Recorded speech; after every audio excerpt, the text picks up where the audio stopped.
Hello बच्चों, मैं नीता तिवारी आप सभी का स्वागत करती हूँ आपके अपने स्मार्ट लर्निंग के प्लेटफॉर्म पे। तो बच्चों, आज हम क्लास 6 की ज्योग्राफी पढ़ेंगे और ये हमारा चैप्टर 2 है। ठीक है, चैप्टर 2 का पार्ट 1 और हमारा चैप्टर क्या है? ग्लोब। ठीक है, आज हम ग्लोब के बारे में पढ़ेंगे, लैटिट्यूड्स एंड लॉन्गिट्यूड्स। ठीक है, मतलब कि अक्षांश और देशांतर। ठीक है, हिंदी में अक्षांश और देशांतर। ठीक है, तो चलिए अब हम पढ़ना शुरू करते हैं। तो देखिए, in the previous chapter you have read that our planet earth is not a sphere. It is slightly flattened at the north and the south poles and bulge in the middle. Can you imagine how it looks? You may look at a globe carefully in your classroom to get an idea. Globe is a true model miniature form of the earth. Figure 2.1. तो आइए पहले हम इसे समझते हैं। देखिए, पिछले अध्याय में, मतलब पिछले चैप्टर में, है ना, फर्स्ट चैप्टर में आप पढ़ चुके हैं कि हमारी पृथ्वी गोलाकार नहीं है ना। ये हम लोग ऑलरेडी पढ़ चुके हैं। जो अर्थ है वो गोलाकार नहीं है। क्यों नहीं है? क्योंकि यह उत्तर एवं दक्षिण ध्रुवों पर, यानी नॉर्थ और साउथ पोल पे थोड़ी चपटी हुई है ना, तथा मध्य में थोड़ी उभरी हुई है। क्या आप कल्पना कर सकते हैं कि यह कैसी दिखती है? इस संबंध में जानकारी प्राप्त करने के लिए आप अपनी कक्षा में सावधानीपूर्वक ग्लोब को देखिए। ग्लोब पृथ्वी का लघु रूप में एक वास्तविक प्रतिरूप है। तो इसमें आइए अब हम पहले फिगर देखते हैं जो कि आपके बुक में दी हुई है। ठीक है, फिगर 2.1। और जब आप वीडियो देखें तो आपको, जैसे मैं हमेशा बोलती हूँ, कि आप अपनी बुक भी अपने साथ लेके बैठा कीजिए। ठीक है, तो आइए हम ग्लोब को पहले देखते हैं। ये देखिए, ये है आपका ग्लोब। ठीक है, ये देखिए, ये आपका जो नॉर्थ पोल है और ये साउथ पोल है, ये यहाँ से थोड़ी सी चपटी हुई है। और ये वाला जो इसका जो बीच का ये जो पार्ट है, ये देखिए दोनों तरफ से ये थोड़ी सी उभरी हुई है। ठीक है, तो इसलिए ये वैज्ञानिकों ने बताया कि हमारी जो पृथ्वी है वो गोलाकार नहीं है। ठीक है, और आप और अच्छे तरीके से देखने के लिए अपने घर में, बहुत आजकल तो सबके घर में ग्लोब हम लोग रखते हैं ना, तो आप उसे देखिएगा, अपने बुक को देखिएगा। ठीक है बच्चों, चलिए आगे बढ़ते हैं। आगे देखते हैं इसमें क्या है। देखिए, तो globes may be a varying size and type, big ones which cannot be carried easily, small pocket globes and globe like balloons which can be inflated and are handy and carried with ease. The globe is not fixed. It can be rotated the same way as a top spin or a potter's wheel is rotated. On the globe, countries, continents and the oceans are shown in their correct size. ठीक है, तो आइए अब देखते हैं globe किस तरीके का होता है। देखिए, ग्लोब विभिन्न आकार एवं प्रकार के हो सकते हैं, है ना, अलग अलग साइज के, अलग अलग टाइप के ग्लोब हो सकते हैं, जिसमें कि बड़े ग्लोब जो आसानी से एक स्थान से दूसरे स्थान पर नहीं ले जाए जा सकते हैं ना। बड़े ग्लोब जो होंगे, अगर बड़ा बड़ा जो ग्लोब होता है उसको आप कैरी नहीं कर सकते ना ईजिली। देन उसके बाद है कि पॉकेट में रखने योग्य छोटे ग्लोब तथा गुब्बारे जैसे ग्लोब जिनमें हवा भरी जा सकती है एवं आसानी से एक स्थान से दूसरे स्थान ले जाया जा सकता है। ठीक है, तो देखा आपने कितने टाइप्स के जो ग्लोब हैं वो हो सकते हैं। कुछ बड़े साइज के जो कि आप इजीली कैरी नहीं कर सकते, कुछ ग्लोब ऐसे हैं जो कि पॉकेट में रखने योग्य होते हैं, मतलब स्मॉल होते हैं, और कुछ जो हैं वो गुब्बारे की तरह होते हैं जिनमें आप हवा भर देंगे, आप उसको बहुत ही इजी कैरी कर सकते हैं, उसको हवा भर के फिर उसको ग्लोब के साइज में बना लीजिए। ठीक है, चलिए आगे देखते हैं। ग्लोब स्थिर नहीं होते। ठीक है, स्थिर मतलब एक जगह ऐसे मतलब ऐसे खड़ फिक्स नहीं होते। ठीक है, ग्लोब जो है वो इस तरीके से फिक्स नहीं होते। ठीक है बच्चों, जैसे कुम्हार का पहिया या लट्टू घूमता है, देखा है आपने लट्टू को? लट्टू घुमाया कभी आप लोगों ने? या कुम्हार का पहिया आपने देखा है कभी? जैसे वो घूमते रहता है गोल गोल। लट्टू को अगर आप एक बार ऐसे हाथ पे, बच्चे खेलते थे पहले, छोड़ते थे ज़मीन पे तो लट्टू गोल गोल गोल गोल घूमते रहता था। तो जिस तरीके से कुम्हार का पहिया या लट्टू घूमता है, उसी प्रकार से जो हमारी पृथ्वी है वो भी घूमती रहती है। वो एक जगह से स्टेबल नहीं है, फिक्स नहीं है, ठीक है। तो ग्लोब पर देशों, उसी प्रकार से जो ग्लोब बनाया गया है बच्चों, तो वो भी ग्लोब ऐसा नहीं है कि ग्लोब बनाया तो फिक्स है एकदम, ऐसे नहीं। ग्लोब भी रोटेट, आप ऐसे रोटेट करोगे तो वो भी घूमता है ना। जैसे कुम्हार पहिया, अपना कुम्हार जब उसको मिट्टी का कुछ बनाना होता है, घड़ा या पॉट कुछ भी बनाना होता है, तो वो अपने चाक को घुमाता है ना, पहिए को घुमाता है। आप जब लट्टू से खेलते हो तो आप लट्टू घुमाते हो। तो उसी प्रकार से जो ग्लोब बनाया गया है कि हम पृथ्वी की संरचना को समझ सकें, है ना, हमारे इजी होने के लिए, हम उसको बेहतर ढंग से समझ सकें, इसके लिए ग्लोब है।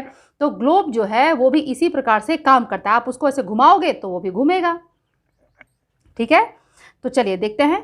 ग्लोब पर देशों, महाद्वीपों तथा महासागरों को उनके सही आकार में दिखाया जाता है। जो ग्लोब जब आप देखोगे तो उस पर जो भी चीज़ें वहाँ दिखाई गई है, जो भी कंट्री दिखाई गई है, कॉन्टिनेंट्स दिखाए गए हैं, ओशंस दिखाए गए हैं, वो उनके करेक्ट साइज में उस पर दिखाया गया है, ठीक है। चलिए आगे बढ़ते हैं। आगे क्या है इसमें?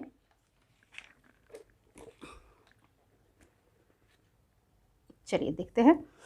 It is difficult to describe the location of a point on a sphere like the earth. Now the question arises as to how to locate a place on it. We need certain points of reference and lines to find out the location of places. You will notice that a needle is fixed through the globe in a tilted manner, which is called its axis. क्या कहा जाता है इसे? Axis. 2 points on the globe through which the needle passes are 2 poles, North Pole and South Pole. The globe can be moved around this needle from west to east, just as the earth moves. But remember, there is a major difference. The real earth has no such needle. It moves around its axis, which is an imaginary line.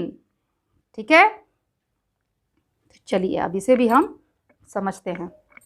देखिए, पृथ्वी के समान किसी गोले पर किसी बिंदु की स्थिति का वर्णन करना कठिन है, ठीक है। अब किसी भी आपने राउंड कोई भी चीज़ ले लिया, ठीक है, और उस पर हम अगर किसी जगह की स्थिति का हम पता करें तो वो बहुत ही डिफ़िकल्ट हो जाएगा, वो इतना इजी टास्क नहीं होगा। तो उसको इजी कैसे बनाया जाए? तो इसके लिए देखिए कि अब प्रश्न यह उठता है कि इस पर किसी स्थान की स्थिति कैसे बताई जा सकती है ना। जब ये डिफ़िकल्ट होगा तो उस पर किसी स्थान की स्थिति कैसे बताई जाएगी? कैसे बताया जाएगा कि इंडिया इसी जगह पे है ना। तो आइए, इसके लिए क्या है? इसके लिए हमें कुछ बिंदुओं एवं रेखाओं के संदर्भ की आवश्यकता होती है, ठीक है। कुछ बिंदुओं एवं रेखाओं के संदर्भ की आवश्यकता होती है। चलिए आगे देखते हैं क्या है। देखिए बच्चों, आप देखेंगे कि एक सुई ग्लोब में झुकी हुई अवस्था में स्थित होती है, जिसे हम अक्ष कहते हैं, यानी कि एक्सिस कहते हैं इंग्लिश में, ठीक है, कहा जाता है, ठीक है। ग्लोब पर वे 2 बिंदु जिनसे होकर सुई गुजरती है, उत्तर तथा दक्षिण ध्रुव है, ठीक है। उत्तर तथा दक्षिणी ध्रुव यानी कि नॉर्थ और साउथ पोल कहा जाता है उसे। आगे क्या है? देखिए, ग्लोब को इस सुई के चारों ओर पृथ्वी की भांति पश्चिम से पूर्व की ओर घुमाया जा सकता है, ठीक है। पश्चिम से, याद रखिएगा कि जो हमारा अर्थ है वो वेस्ट टू ईस्ट रोटेट करता है, ठीक है, ये चीज़ याद रखिएगा। लेकिन याद रखें कि इन दोनों में एक अंतर है, और ये बहुत बड़ा अंतर है बच्चों, ठीक है। इसमें कंफ्यूज मत होइएगा, ये मत समझिएगा कि हमारी पृथ्वी में भी एक सुई लगी हुई है। चलिए देखिए, पृथ्वी पर वास्तव में ऐसी कोई सुई नहीं होती है। यह अपने अक्ष पर चारों ओर घूमती है, जो कि क्या है? एक इमेजिनरी लाइन है, एक काल्पनिक रेखा है, ठीक है। तो आइए अब इसको हम समझते हैं। अब देखिए, जैसा कि हमने अभी पढ़ा कि कैसे हम किसी स्थान की स्थिति का हम ग्लोब पर कैसे पता करेंगे, है ना। तो इसके लिए हमें क्या ज़रूरत है, हमने पढ़ा कि हमें रेखाओं और बिंदुओं की, है ना, ज़रूरत पड़ेगी। तो उसके लिए मान लीजिए कि जैसे मेरी ड्राइंग पर बच्चों मत जाइएगा, मेरी ड्राइंग अच्छी नहीं है। सपोज़ कीजिए कि ये हमारा अर्थ है, देखिए थोड़ा टेढ़ा मेढ़ा बन गया, ठीक है। और यहाँ से इस पे हम लोग पता करने के लिए, किसी स्थान की स्थिति का पता करने के लिए, तो हम सबसे पहले हम क्या करेंगे कि ये 2 डॉट्स, ठीक है, ये 2 डॉट्स है, ऐसे हम डॉट्स बना लेंगे, ठीक। और यहाँ से एक जो ये लाइन है, ठीक है, ये ऐसे जाएगा, ये एक्चुअली डॉट यहाँ बनेगा थोड़ा, क्योंकि ये झुका हुआ है ना। और ये एक सुई, मान लीजिए कि एक सुई है, ठीक है, ये यहाँ से यहाँ तक क्रॉस कर रही है, ठीक है। ये हमारा नॉर्थ पोल हो गया और ये हमारा साउथ पोल हो गया, ठीक है। और ये जो जगह है, ये जो पॉइंट है, ये हमारा एक्सिस हो गया पृथ्वी पर, जिस पे कि ये जो है हमारा पृथ्वी जो है वो घूमते रहता है ना, क्योंकि पृथ्वी जो है वो 23.5 डिग्री झुकी हुई है अपने एक्सिस पे, अपने अक्ष पे हमारी पृथ्वी 23.5 डिग्री झुकी हुई है। ये मेरा थोड़ा ठीक से डायग्राम नहीं बना है, लेकिन आप इसे समझिएगा कि ये थोड़ा टिल्टेड है ना, थोड़ी जो लाइन है ये झुकी हुई है। एक्चुअली चलिए मैं आपको आपके जो बुक में पिक्चर है उसी को दोबारा दिखाती हूँ। ये देखिए, ये आप देखिए, ये हमारा पृथ्वी का आकार है, ठीक है। और ये हमारा नॉर्थ पोल हो गया, ये हमारा साउथ पोल हो गया, ठीक है बच्चों। यहाँ से माना गया है कि कल्पना, एक काल्पनिक रेखा है, ठीक है, कि एक यहाँ से एक सुई, ये तो ग्लोब में बनाया गया है, ठीक है, जिससे कि रोटेट हो सके ईजिली। लेकिन ऐसी कोई सुई, मतलब वास्तव में हकीकत में ऐसी कोई सुई नहीं है। जो पृथ्वी है वो अपने अक्ष पर, अपने एक्सिस पर 23.5 डिग्री झुकी हुई है और रोटेट होती रहती है, ठीक है। तो ये आपको आई होप कि समझ में आ गया होगा, इसमें कोई भी ऐसा कुछ भी डिफ़िकल्ट नहीं था कि जो आपको समझ में ना आए। और ये याद रखिएगा कि जो पृथ्वी है, हमारा जो अर्थ है, वो कैसे रोटेट होता है, पश्चिम से पूर्व की ओर, है ना, पश्चिम से पूर्व की ओर, ठीक है। ये आप याद रखिएगा कि पृथ्वी जो है वो पश्चिम से पूर्व की ओर रोटेट होती है। और उसी प्रकार से आप आपके घर में जो ग्लोब होगा आप उसको घुमा के देखिएगा, ठीक है। आप उसी तरीके से उसको भी घुमा सकते हैं। ग्लोब में एक सुई क्यों दी हुई है, बताइए आप, ऐसे सुई क्यों दी हुई है? अगर हम ग्लोब में एक सुई नहीं डालेंगे, एक उसी प्रकार का झुका हुआ एक सुई अगर नहीं डालेंगे, तो वो होल्ड कैसे होगा? नहीं होगा ना। जो हमने कोई गोला ले रखा है और हमें उसको पृथ्वी की तरफ बनाना है, देखना है, अपनी पृथ्वी की संरचना को समझना है, तो हमें क्या करना पड़ेगा? हमें उसके लिए उसमें उस प्रकार से जो इमेजिनरी लाइन हमने, जो एक काल्पनिक रेखा है, ठीक है, उसको हमें उस पर बनाना पड़ेगा ना ग्लोब पे, तभी तो वो हम समझ पाएंगे ना कि हाँ हमारी पृथ्वी भी इसी तरीके से रोटेट होती है, ठीक है। तो ये है आपका, आज हम यहीं तक पढ़ेंगे, ठीक है, क्योंकि थोड़ा थोड़ा पढ़ना है और ज़्यादा ज़्यादा समझना है, ठीक है बच्चों। तो आज के लिए बस हम इतना ही पढ़ेंगे और इसमें मुझे बिल्कुल भी नहीं लगता कि आपको किसी भी प्रकार की कोई भी मतलब इसमें परेशानी होगी इसको समझने में, क्योंकि बहुत ही शॉर्ट में ये वीडियो है और मात्र मुझे लग रहा है कि 15 से 16 मिनट का ये वीडियो होगा आपके लिए। तो आप इसे आराम से देख सकते हैं, बोर भी नहीं फील करेंगे और आप इसको आराम से देखिए, इसे समझिए, ठीक है। इसमें कुछ भी ऐसा डिफ़िकल्ट नहीं है। इसमें ग्लोब के बारे में हमने पढ़ा कि हमारे घर में जो ग्लोब है आप उसको देखिए, उसे समझने की कोशिश कीजिए कि हमारी जो पृथ्वी है उसकी संरचना कैसी है। हमारी पृथ्वी जो है बच्चों वो गोलाकार नहीं है ना। हम पढ़ चुके हैं कि हमारी पृथ्वी जो है वो गोलाकार नहीं है। क्यों नहीं है?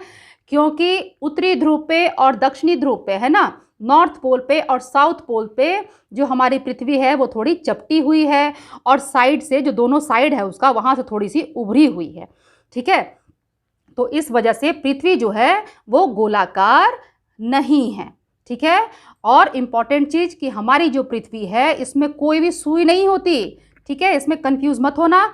जो ग्लोब में एक सुई बनाई गई है, ऐसी कोई सुई वास्तव में हमारी पृथ्वी पे नहीं होती। यह अपने अक्ष पर चारों ओर घूमती है, जो कि एक काल्पनिक रेखा है, एक इमेजिनरी लाइन है, ठीक है। तो आप इसे वीडियो को देखिए। आज के लिए बस हम इतना ही पढ़ेंगे, इसके आगे हम नेक्स्ट वीडियो में पढ़ेंगे बच्चों, ठीक है। तो आप वीडियो को देखिए, वीडियो देखने के बाद अगर आपको पसंद आ जाए, पहले आप वीडियो देखिए। मैं तो हमेशा आपसे यही कहती हूँ कि पहले आप वीडियो को देखिए। वीडियो पसंद आ जाए तो वीडियो को लाइक कर दीजिए। मेरे चैनल को आपने अभी तक अगर सब्सक्राइब नहीं किया है तो प्लीज़ चैनल को सब्सक्राइब कर लीजिए। बेल आइकन को दबाना बिल्कुल भी मत भूलिएगा और वीडियो को ज़्यादा से ज़्यादा शेयर भी करिए बच्चों, ताकि और भी बच्चे इसे देख सकें, पढ़ सकें, समझ सकें। ठीक है, तो चलिए आज के लिए बस इतना ही। अगले वीडियो में हम फिर मिलेंगे आगे लेकर के कि आगे हमें क्या पढ़ना है। ठीक है, क्योंकि हम पढ़ेंगे क्या है, हमारा चैप्टर है लैटिट्यूड्स एंड लॉन्गिट्यूड्स, है ना। तो आगे के वीडियो में, नेक्स्ट वीडियो में हम जो है लैटिट्यूड्स के बारे में पढ़ेंगे। ठीक है, अक्षांश जो रेखाएं होती हैं उनके बारे में हम पढ़ेंगे कि अक्षांश रेखाएं क्या हैं। ठीक है, और उसके बाद हम लॉन्गिट्यूड्स पढ़ेंगे। तो धीरे धीरे हम अपने चैप्टर को आगे बढ़ाएंगे, ताकि मेरे जो प्यारे बच्चे हैं इनको किसी भी प्रकार की कोई परेशानी ना हो। ठीक है, तो चलिए फिर वीडियो को देखिए, पढ़ते रहिए, खुश रहिए, मुस्कुराते रहिए, अपना ख्याल रखिए। फिर मिलेंगे, बाय बाय।